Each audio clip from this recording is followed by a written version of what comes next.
Today, the U.S. House stepped into the fiery debate about kids and classrooms, passing a bill that Republicans say protects parents' rights in every school district, but opponents call a dangerous move in a culture war.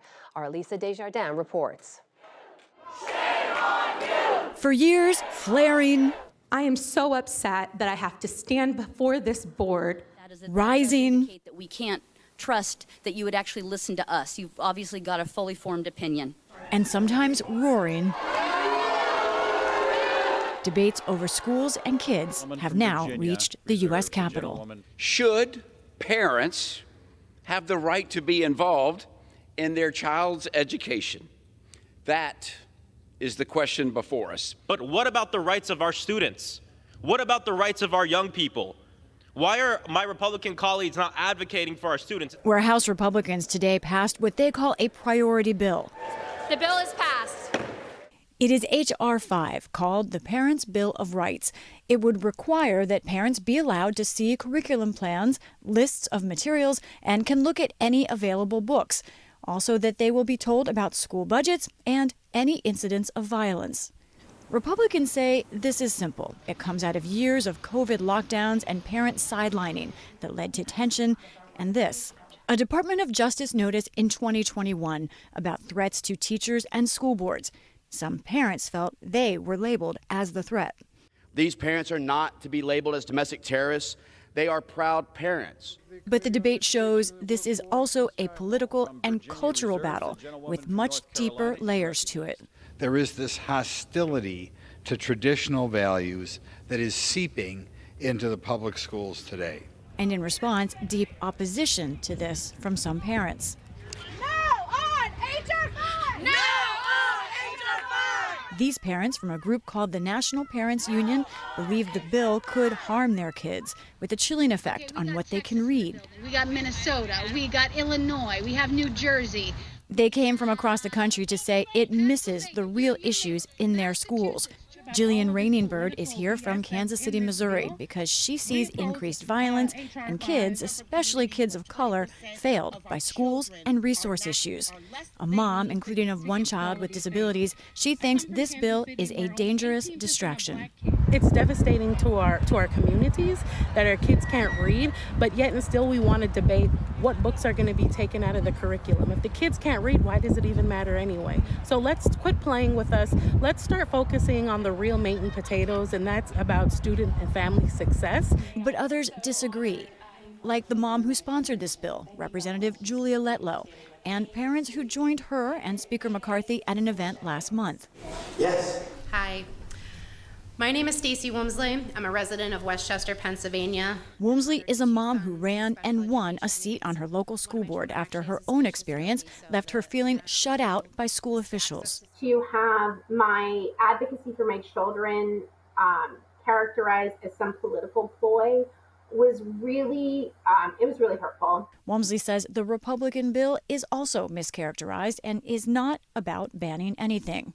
It doesn't say this book is good, this book is bad. You can say this word, you can't say that word. What it says, what it affirms, is that parents have a right to know what is being taught. At the Capitol, though, General debate shall be confined to the bill. Most controversial has been a part of the bill requiring that teachers notify parents if students are being treated as transgender.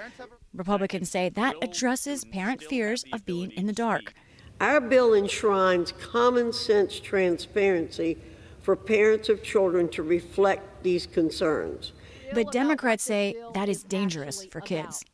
This is about MAGA Republicans who want to start a fake culture war targeting some of the most vulnerable kids in America in our kids' classrooms. Shame on you.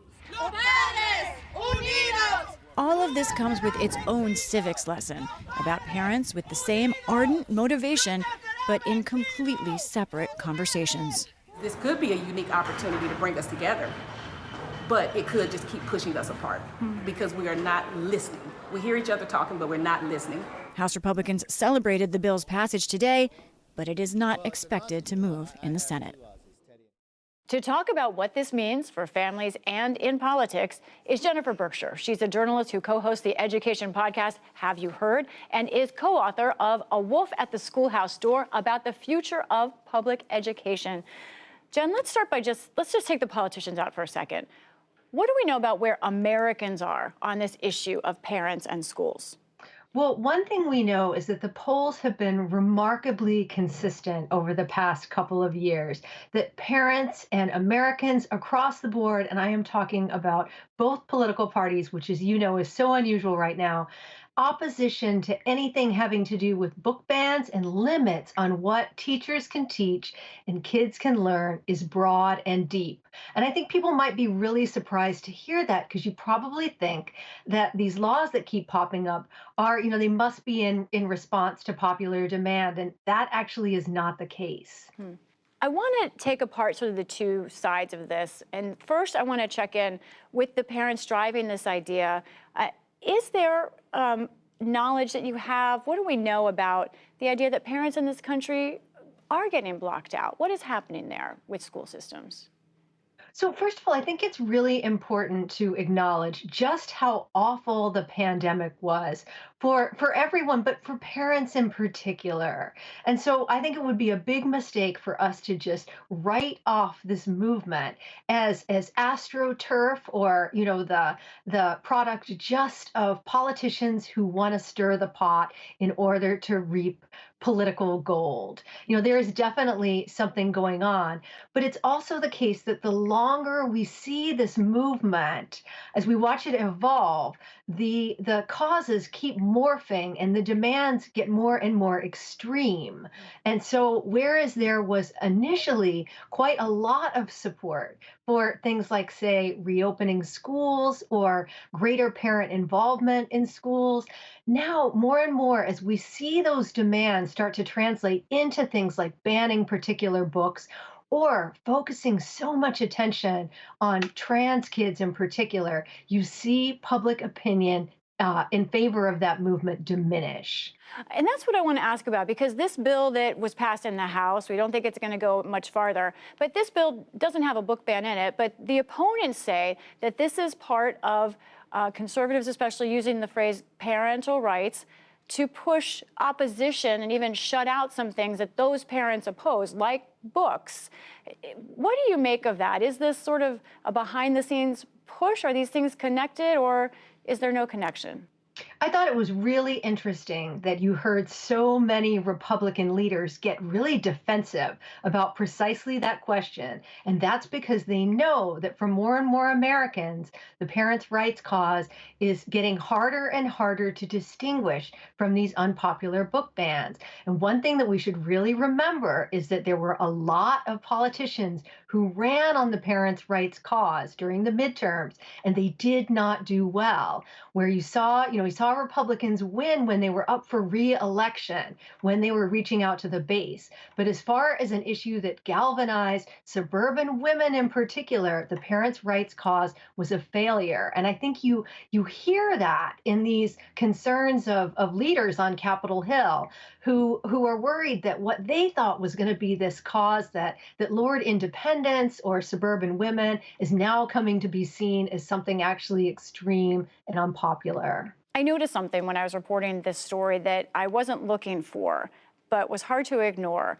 If you look at these photos, the one on the left is a photo of Speaker McCarthy and the supporters of this parents' rights bill. Now, on the right, you see the opponents, in the picture I took with them yesterday. There's a clear difference between these two groups. On the left, you see the supporters, mostly white, appear to be white families. On the right, you see those who appear to be almost entirely people of color. It made me wonder, what is the role in race here? Is there one? Absolutely, there's a role. So many of the earliest iterations of these bills limiting what teachers can teach and kids can learn were focused on race. And I think that those, that picture you just showed is so striking. And that part of the reason that we're seeing the popularity of the cause drop is precisely that, precisely because of that I could point you to one state after another where some kind of restrictive law has been passed, and there is a version of the picture on the left that looks exactly like that. Why is it always, why are the kids always white? What is going on? And I think there is a strong element of race playing into this that people are definitely picking up on. One last quick question. Is this issue a fad, or is this an issue that you think will be here a long time? Actually, this is not the first time we've seen parents' rights emerge as an issue. And when it came up in the 90s, one of the reasons that it lost support and withered away was precisely what we're seeing now. The more people get a clear sense that something that sounds good in the abstract, giving parents more say, too easily translates into banning particular books or limiting what kids in a whole school have access to, the less they like it. Jennifer Berkshire, a conversation I know so many of our viewers are interested in, and we will continue to have. Thank you. Thank you so much for having me.